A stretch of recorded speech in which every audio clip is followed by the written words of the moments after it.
Giddy up, guys. Thanks so much for tuning into WagerWise Network. I'm Cowboy back with another First and Goal today. We're heading to TDECU Stadium in Houston, Texas, September 12th, 4:30 p.m. on ESPN. But before we pack our bags and head on out, let's hear from our sponsors, Overtime. What is Overtime? Guys, I'm signed up on it. I'm telling you, you're going to love it. It's a crypto sportsbook with no KYC or limits for players. It's accessible anywhere in the world and offers everything from a traditional bookie would have. Live betting, same game parlays, player props, thousands of lines for over 20 sports, plus way more. Now, the biggest difference here is, guys, this is where you need to pay attention. You can never get banned, blacklisted, or even refused a payout on Overtime. Why? It's all on the chain. You can bet with cryptocurrencies, Ethereum, Bitcoin, stable coins. Signing up takes just a few clicks. Guys, I figured it out. I am by no means a crypto bro, nothing to that level. You can use your email, socials, crypto wallet. You can even fund your account with major exchanges like Coinbase or Robinhood. So how do you do it? You click the link in the description and check this out. You bet $10. If you use that link, they'll send you a free $20 bet. I'm taking all my crypto action here, guys, now. I got all my boys using it. So hit the link, sign up, get your free $20 bet. You got nothing to lose. Welcome back, guys. Make sure you click that link in the bio. We're heading down to Houston, Texas, where the Houston Cougars are hosting the Colorado Buffs. Currently, the line is at -5.5, -4.5 as I'm recording.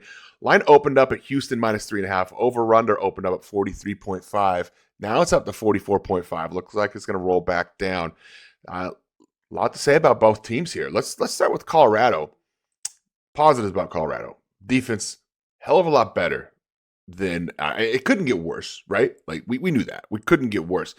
Defense, a hell of a lot better than it was the last season. And year removed now. This is Deion's third year in Colorado, right? Yeah. Year removed from the Shedeur Sanders experience and Travis Hunter experience. They expected Colorado to play down quite a bit. They looked pretty good in week one. Kinda. I mean, that was against Georgia Tech. Georgia Tech is now everyone's darling sweetheart. They ended up losing 27-20 against Georgia Tech. Watched a lot of that game. I'm not so certain that Colorado looked good or if Georgia Tech just looked really bad. Georgia Tech, a lot of unforced errors. Still outgained them 463 yards, 305. They had 3 turnovers. I think 2 of them were fumbles that were a tip. Well, one of them was a tip pass interception. Another one was just a fumble, like out of nowhere fumble. And I think the other one was a fumble as well. If I'm recapping correctly, I'm not box scoring it right now.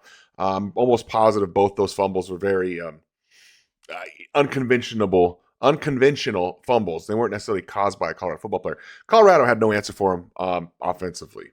And that's where the concerns lie with Colorado. Talk about a flip of seasons. Last season, offensively, Colorado could score with anyone.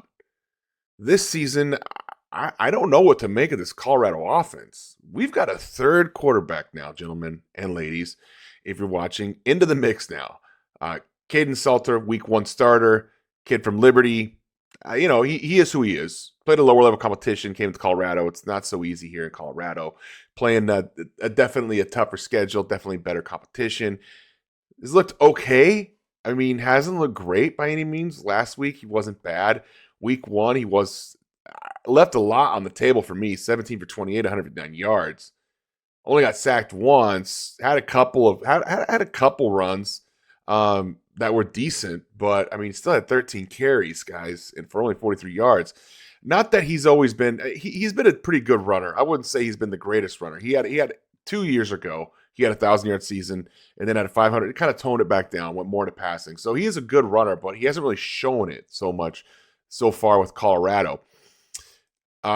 Insert hot start freshman. We were supposed to hear a lot about Julian Lewis. He's been trash. I don't think I've seen anything with Julian Lewis. Looked like the better passer in week 1. Last week came in there, got some time, 2 for 4, 8 yards.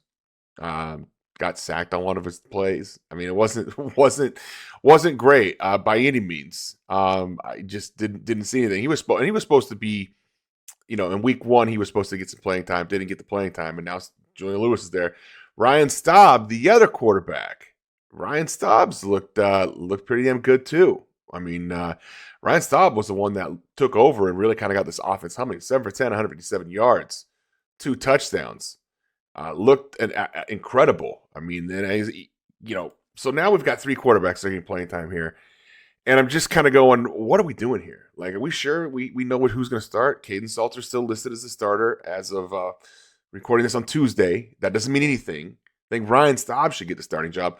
One thing I note about all these quarterbacks, severely undersized. Offensive line for Colorado, I like. They're good. They're all highly touted recruits. The ones that weren't came in as highly touted transfers. Offensive line's good.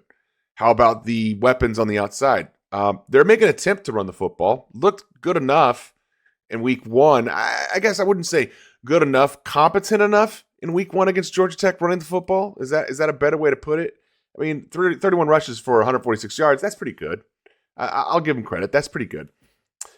So, they're making more of an effort to become a running football team, a completely 180 from last year. Receivers, I haven't seen anything from the receiving core that's like, I'm not going to sit here and tell you this receiving core even compares to the last 2 years. The receivers definitely lack. So you got a team that's built on running the football here.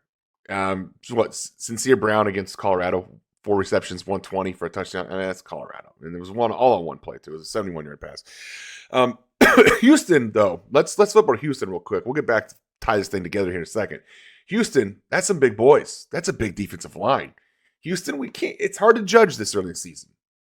They defensively expected to be great, and they've shown it so far. They absolutely have. This defense has been stellar so far this season. Gave up 0 points in week 1 against SF Austin. Gave up 9 points in week 2. So technically at 4.5 points per game. I mean, it's 2 weeks in.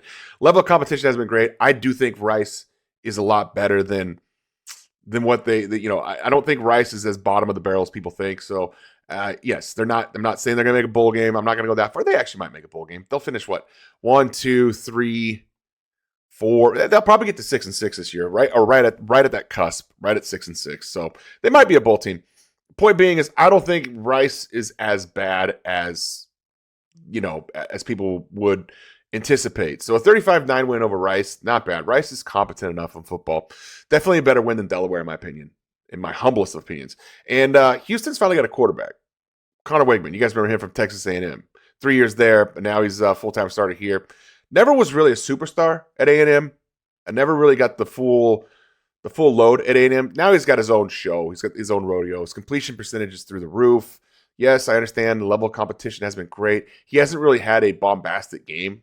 I mean, against SFA, he threw for 3 touchdowns, but we haven't seen him throw for 250 yards, 159, 188. So he hasn't really had one of those games that kind of blows you out. But I'm telling you, the struggles that Houston's had at quarterback for the last 3, 4, 5 seasons. You guys remember they're supposed to be who was the kid last year? I'm starting to tip my tongue. Kid last year was supposed to be phenomenal, and he was Donovan Smith, yeah, and he matured to be nothing. And he had a breakout year his sophomore year, but it never really matured past that at Texas Tech. I mean, at Houston, his sophomore year, and it's a junior year in Houston, he was great, and we're like, okay, they've got their quarterback, and then last year, trash.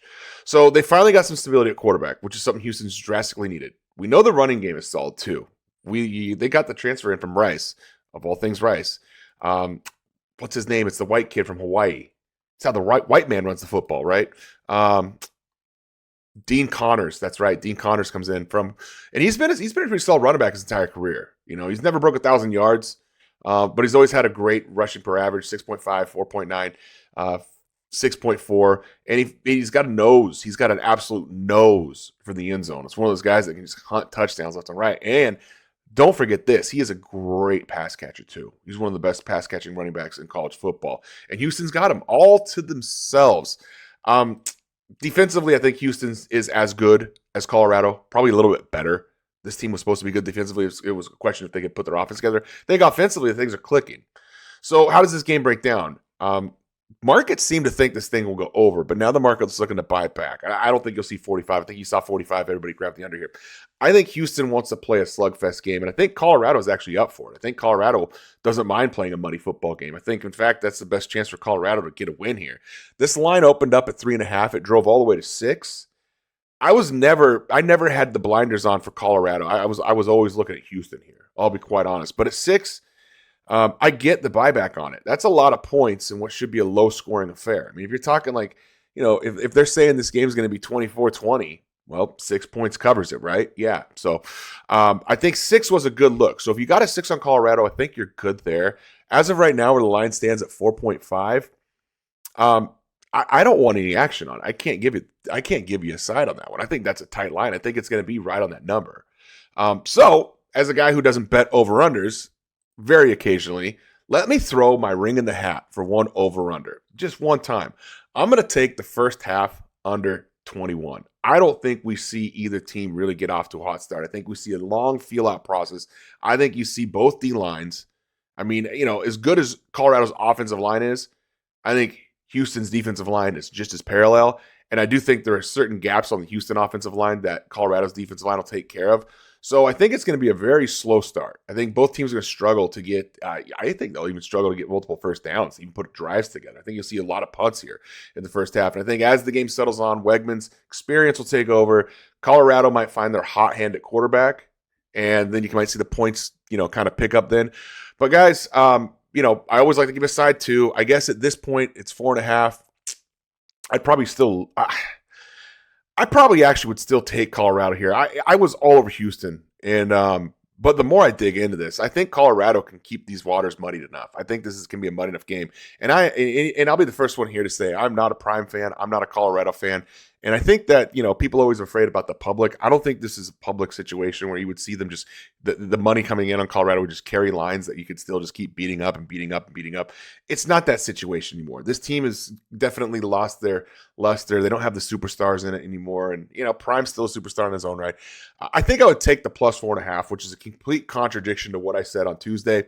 Or I see it on Sunday with the early look. So I always tell people, make sure you watch all the videos during the week because as we dig and we find more data, things can change. So give me Colorado plus 4.5. But more importantly, the pick that I want you to take, first half under 21. Let me know what you guys think in the comments. Hit the like button, hit the subscribe button, and I'll catch you guys at the window.